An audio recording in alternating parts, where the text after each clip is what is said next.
السلام علیکم ورحمۃ اللہ عالم اور عالم میں خوش آمدید۔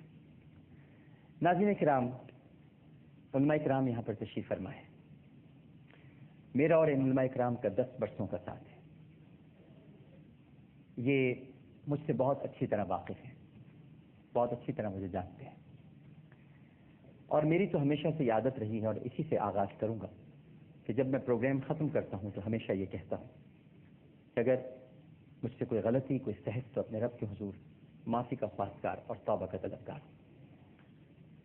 اور میں ہمیشہ ہی اپنی زندگی کا یہ حصہ بنایا ہے کہ معافی مانگنا چاہیے، ہر لمحہ مانگنی چاہیے، ہر لحظہ مانگنی چاہیے۔ انسان خطاؤں کا پتلا ہے، کسی کا بھی ماضی کبھی شفاف نہیں رہا، اور ہمیشہ یہ کہنا چاہیے کہ میں اپنے گناہوں پر، گناہ ماضی ہو جاتا ہے اور توبہ حال ہو جاتی ہے اور مستقبل انعام ہو جاتا ہے۔ لہٰذا انسان کو ہمیشہ اپنے گناہوں پر معافی مانگتے رہنا چاہیے، اور میں ابھی بھی آغاز یہی کہہ کر کروں گا، میں اپنے تمام گناہوں پر، تمام خطاؤں پر اللہ سے معافی کا خواستگار ہوں۔ لیکن ناظرین، نوچتے رہتے ہیں اپنے ہی بدن کی بوٹیاں، حاسدوں کو خود ہی اپنا میزباں بننا پڑا۔ کرتے ہیں ایسے ہی میری خامی کے تذکرے، اپنے عمل میں لوگ فرشتے ہوں جس طرح۔ بات بڑی مختصر سی ہے، اور وہ یہ ہے کہ جب آپ مقابلہ نہیں کر پائیں، جب آپ لڑ نہیں پائیں، تو پھر آپ کریکٹر اسیسینیشن پر آ جاتے ہیں، اور اس کے لیے آپ پھر ہر طرح کا سہارا لیتے ہیں۔ ہر وہ چیز، ہر وہ بات جو ماضی کا حصہ بن چکا ہو، آپ اسے نکال کر لاتے ہیں، پھر اسے ڈب کرتے ہیں، ڈبنگ کرتے ہیں۔ بڑی کوالٹی ہے ڈبنگ کے اندر، اور آپ کا تو ماشاءاللہ طرہ ہے ہر چیز کو ڈب کرنا۔ صحیح مسلم میں حضرت ابو ہریرہ رضی اللہ تعالی عنہ سے مروی ہے کہ نبی کریم صلی اللہ علیہ وآلہ وسلم نے ارشاد فرمایا کہ اے لوگوں، اگر تم نے کسی شخص کے بارے میں ایسی بات کہی جو اس کے اندر نہیں پائی جاتی تو تم نے اس پر بہتان لگایا۔ اور ایسے گمراہ لوگ ہر دور میں رہے ہیں ناظرین کرام، جو اپنے دور کے ہر اس شخص پر بہتان لگاتے ہیں جو حق کی بات اور دین کی بات کرتے ہیں۔ یہ وہ بدبخت ہیں جنہوں نے انبیاء کرام اور اولیاء کرام کو بھی نہیں بخشا۔ پھر تو ہم کیا شے ہیں، ہماری کیا اوقات ہے۔ انبیاء پر بھی ان کی امتوں کے گمراہ افراد طعنہ زنی کرتے تھے، ان کی دعوت رد کر دیتے تھے، الزام لگاتے تھے، تہمتیں تراشتے تھے، اور ہر زمانے میں منکرین کا گروہ اس کا ایک وجود رہا ہے۔ ہم وقت موقع کی طاق میں رہتا ہے اور اس کھوج میں لگا رہتا ہے کہ کسی طرح کلمہ حق بلند کرنے والوں کو تکلیف پہنچائی جائے، ایذا پہنچائی جائے، ان کو پریشانی میں مبتلا رکھا جائے۔ یہ اللہ اور اس کے رسول صلی اللہ علیہ وآلہ وسلم کے ذکر کو بلند ہوتا ہوا نہیں دیکھنا چاہتے۔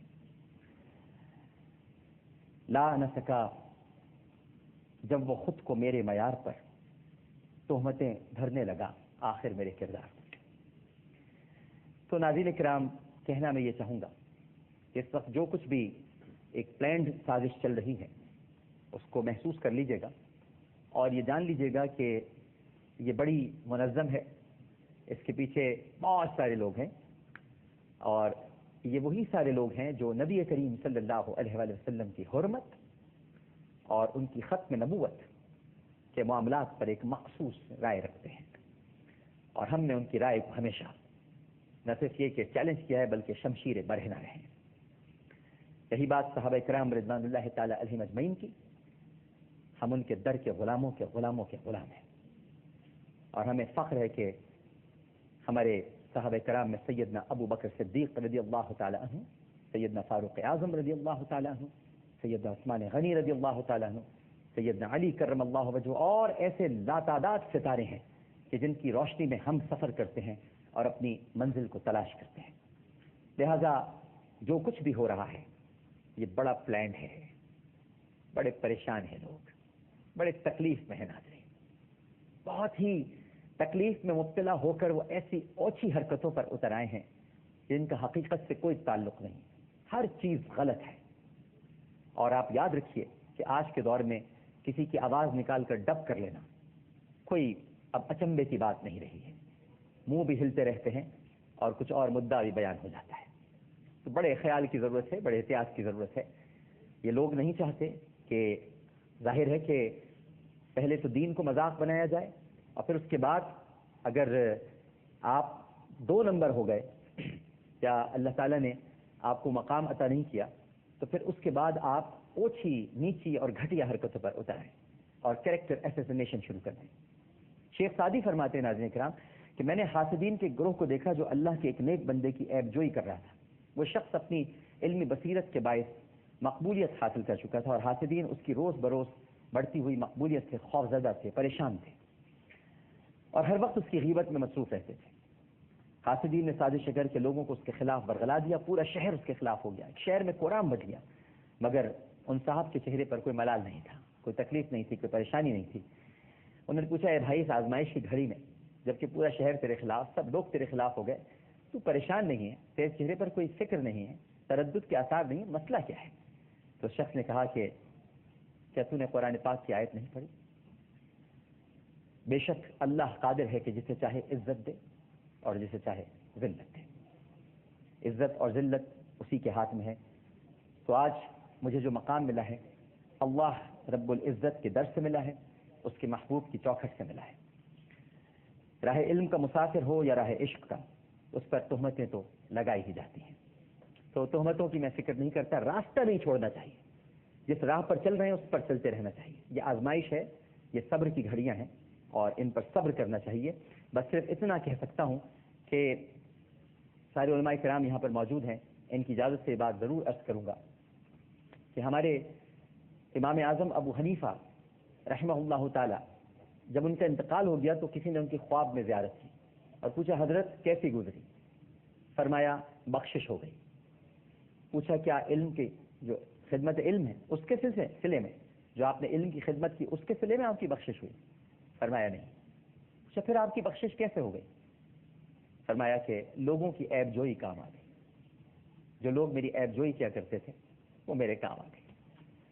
تو ناظرین کرام صرف اتنا کہوں گا کہ وار کر سکتا ہوں میں بھی اپنے دشمن پر مگر، وار کر سکتا ہوں میں بھی اپنے دشمن پر مگر، سوچتا ہوں درمیاں پھر فرق کیا رہ جائے گا. سوچتا ہوں درمیاں پھر فرق کیا رہ جائے گا. ہم ایسا تشریف فرما ہے رکن اسلامی نظریاتی کونسل شیخ الحدیث جامعہ غوثیہ رضویہ سکھر، ہمارے بہت ہی قابل احترام تشریف فرما ہے مفتی محمد ابراہیم قادری صاحب. السلام علیکم. ان کے ساتھ تشریف فرما ہے علامہ احسان الہی ظہیر کے صاحبزادے، جمعیت اہل حدیث پاکستان کے سیکریٹری جنرل، قرآن و سنہ انسٹیٹیوٹ کے چیئرمین، بہت ہی قابل احترام حافظ ابتسام الہی ظہیر صاحب. السلام علیکم. وعلیکم السلام ورحمۃ اللہ وبرکاتہ. اور ان کے ساتھ تشریف فرما ہے ماشاء اللہ بہت دنوں کی غیر حاضری ہو گئی آپ کی اور بڑی محبت فرماتے ہیں، بڑی شفقت فرماتے ہیں.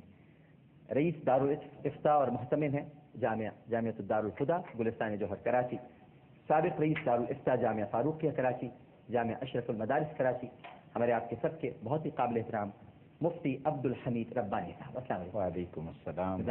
الحمدللہ. اور ان کے ساتھ حاضر موجود ہیں سربراہ مجلس علماء امامیہ پاکستان خطیب شاہ کربلا علامہ محمد علی عابد قمبری صاحب. السلام علیکم. علیکم السلام. مزاج گرامی صاحبزادے بھی آشتاب کے ہیں ماشاء اللہ.